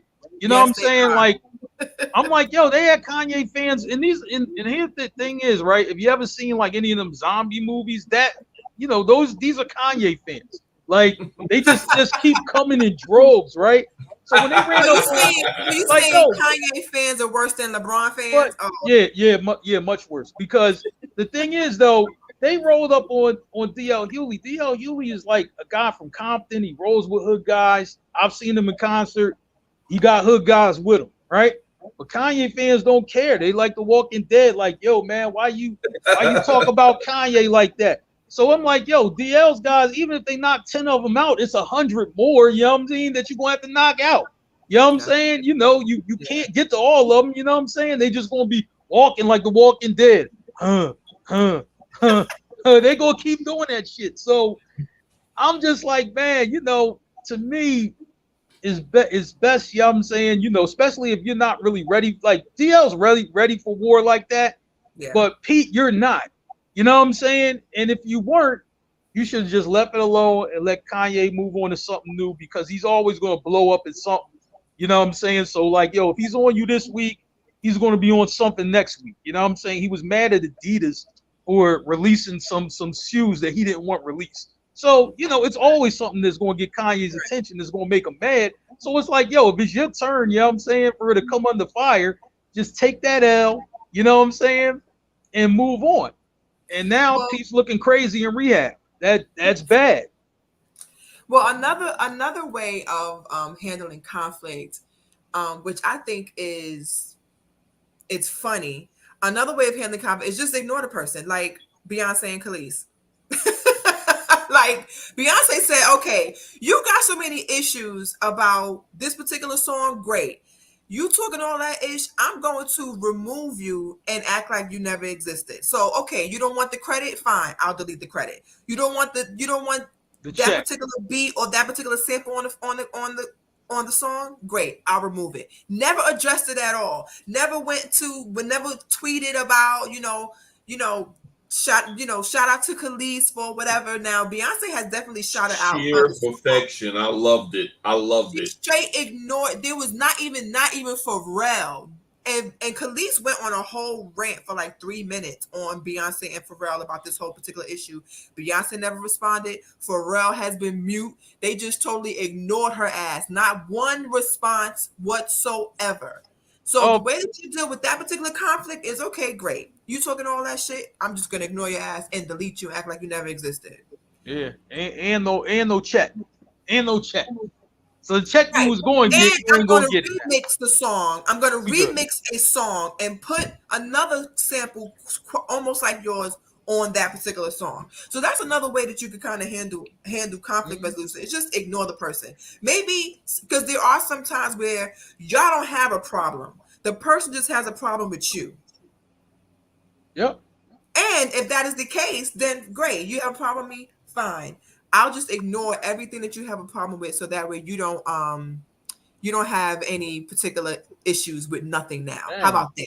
Now you can shut the hell up because you ain't got nothing to complain about. Now you can mess it up for yourself. I'm trying to tell you, listen, I just went through that this year. You know what I'm saying? And I'm like, man, just they taking shots and like, all right, I did the petty role, but then it's just like after a while, it's just like, all right, I'm just going to ignore them. And I did it, and I'm like, yeah, that side actually works. I didn't know that would work for me, but it did. You know what I'm saying? I'm like, man, this is all right. This ignore thing is all right. I mean, the being petty thing I've been doing for years, but the ignore thing, you know what I'm saying? The ignore thing actually works. I didn't think that it really would work, but it actually works because it seems like when you ignore somebody, right? Sometimes people get even madder that you're not saying nothing to them. Like you ain't saying nothing, man. And you this and you that, and you just I don't even hear nobody. That makes people like really upset. I didn't know that. And you know what, Mark? You even see little subtle things when they know they done fucked up and they lost a little bit of access. You see some of these people doing some things to try to like ingratiate themselves towards you. Right. I don't be paying that shit no attention, man. I see that, yeah. I see that, yeah. I acknowledge and just keep it fucking moving because change behavior. You ain't about to slide. I'm not about to fall for the fucking banana in the tailpipe. Right. Is that the method that you're doing with your brother, ignoring? Huh? Is that the method that you're using with your brothers to ignore? No, not really. I'm simply not even acknowledging his existence. It's like that's ignore. That's past ignore. That was past that. Hey, Mark, you ever been in a club where you saw like the baddest chick walk in, and cats is trying to get at her, and like she's like not even. It's like she's floating through the club and not even noticing that people try to holler at her. That type shit. Yeah, I feel you. You know what I'm saying? Yeah, man. That ignore thing works. Hopefully we've given a little bit of insight, and those listening and watching have kind of thought about some of the ways that they handle conflict and the best ways to do it. Maybe you want to bring it to their neck. Maybe you want to say, listen, this is what you did. I'm not asking for you to apologize, but we're through. We're done. Boom, bam, pow. Or it could be, you could be petty. You could be a Kanye and put up somebody's obituary and they still alive. Talking about dead at 28 and Kid Cudi Kanye is so fucking petty, man. He's scared of bottle throwers. Like, that's petty as hell. You know who else is petty? 50 Cent. But yeah, that's just that. Yeah. Or you could just totally ignore the person and say, I'm not even going to give you the attention that you're looking for, because all you really want with this beef is attention. And right. I'm not going to give you that attention. Why, Stacks? Because you can't negotiate your existence in my life. That is 100%. You fucking can't. Yeah. You make on that part. And you know what that just happened? Yeah, I mean, that would be Ashanti and her response to Irv Gotti. You know what I'm saying? You know what I'm saying? She ain't even go low. She just like, whatever. You know what I mean? For real, you know. That nigga's a fucking fraud. He's a lame-o for that shit. Yeah, whatever. You know what I mean? For real. Hey, Nelly, you want to spin the block? I'm right here. You know, that's all. We out. So we'll give our parting thoughts. Who wants to go first? Mark or Stacks? What you got? I'll go first. Check this out. I've had fun. I'm a little tipsy right now. I can tell your eyes are red. I feel great. You know, this has been a fun pod, man. I'm glad I got to kick it with y'all tonight. I think I sometimes say to myself, I'm gonna be good. I'm gonna make it to where it's water under the bridge, and then I just come back to reality like, nah, fuck that. I'm not about to give a motherfucker no out. I need motherfuckers. And the thing is, I don't want motherfuckers to kiss my ass or nothing like that. But just if you wrong me, just recognize that you wrong me. Like when Mark came on the show tonight, like I don't think you wrong me, but I'm just saying, like, Mark, you got a whole lot of people that done some serious shit, and they're not going to make it. They're not going to be contrite or make an apology and shit like that. And I'm pretty sure everybody has someone that's done shit to them, and they still wait on an apology for that shit. But that's just, you just got to be cognizant of that shit, and you got to kind of place them where they at to protect your peace. Because if you think about that shit all the fucking time, thinking about I'm waiting on this apology, and that's not where I'm at with my older brother. I'm not waiting for him to apologize because I don't see it happening. It would be welcome if it did happen, but change behavior is one of the best apologies. You just can't say I'm sorry or or just say my bad and some shit like that. So I mean that's the message that I'm sending. If you and that's the way I operate. If I genuinely wrong somebody, I'm gonna come to them directly and say, you know what, I'm sorry for what I did. You know, I came at you sideways. Mm-hmm. That was wrong of me, and I apologize. I can only hope that that fixes things. And if it doesn't with them, I gotta accept that because I'm the one who wronged them. Damn, what you got, Mark? I'll say like this, right? I speaking from experience, everything is not an act of war. So you cannot treat it like that, right? You cannot treat it like, you know what? You know what I'm saying? I'm going to have to be the Avengers today and he Thanos. You can't do that. You know what I mean? You cannot carry it like that all the time. Like, now, I mean, when it really has to come to that, then it has to come to that. But it can't just be every single conflict that you have. And this is how you view it. Because I'm just like, man, like it'll just have you really looking crazy, like if you dealt with every situation like that. So you have to assess the situation and be like, okay, let me see, where I might have went wrong here. Right now, if you feel like, yo, I did what I need to do, you know what I'm saying? I gave them chances, to fix their shit. They didn't do it. You know what I'm saying? That's different. But when it's just like, yo, it could be the first, for real, dust up or something minor, and then you change it into something that's way more bigger than what it was.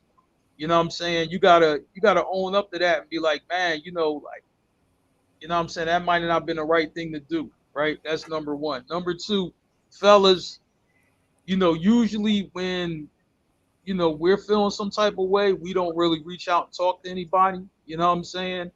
And we'll internalize more, right? But if you know some guys, some brothers who are solid, you reach out to one of them guys, you know what I'm saying? And reach out to somebody who is going to be objective and they're gonna call you on your shit when they object. You know what I'm saying? Don't reach Right. out to somebody who's gonna agree with you. You know what I'm saying? Because then they're gonna have you back in that same space that you were at. So you want to reach out to somebody who's objective, and then you reach out to somebody like that, they'll point out where they think, yeah, I mean, for where you were right in what you were saying, but they'll also point out where it's like, yo, you took it a little too far by doing this. You know what I'm Right. saying? My dad always used to say, sometimes you could start out right and then end up being wrong. You know what I'm saying? So initially you could be, you could feel exactly how you're supposed to feel. But the way you carried it, you went too far. You know what I'm saying? So Right. I'm trying to change that now. Like, and it's not easy based on, what I've seen in my life because I mean, it's only two people I've ever went to about any conflict, you know what I mean? That's my dad and my brother. So everybody else, I never came to them with that. I did more internalizing. And, I have my mom's personality, so she's on go. And so am I. So, but I'm trying to change that a little bit where it's like, you know what? I was like, it's other ways to deal with this. You know what I'm saying? And if you recognize those other ways, maybe you could deal with things a little bit better. Now, sometimes things have to be on go, but Yeah. not all the time. And if you recognize that it don't have to be all the time, I think you put yourself in a better place. You put yourself in a place where you can achieve peace a little more easy.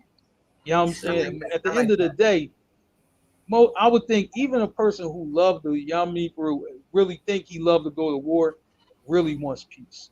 You know what I'm saying? So for me, I appreciate peace because you're calm. You know what I mean? For real, you're calm, you're relaxed, and I think you're a little more happy when you are at peace. And you know what? Now that you said that, that was actually going to be my final thoughts. There was a comment that Rika put that I'm going to put up, and I'm going to end everything with. My peace is more important than appeasing your conscience.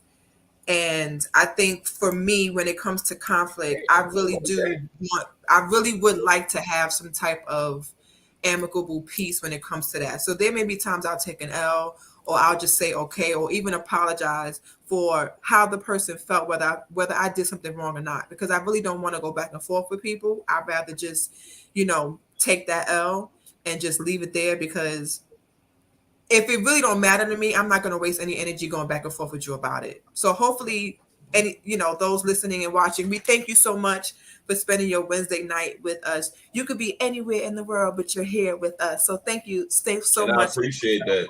And we appreciate that. All those listening on Apple, Spotify, we love you and we thank you so much. You can check us out at Twitter, The Guys Podcast too. Follow us on Instagram, The Guys Pod. We do have our own network, you guys. On network. Strength.com, channel 6 is our own personal network. So you can find all things concerning the Guys Network. Shout out to Sean. Shout out to Merv. We miss Merv tonight. We'll see you again next Wednesday. Shout out to Tina B, Rika, Sam, Trey. Thank you so much for commenting as much as y'all do. We love you. Until next time, you can catch us here, Facebook Live, YouTube Live, Blackjack TV. Thank you so much.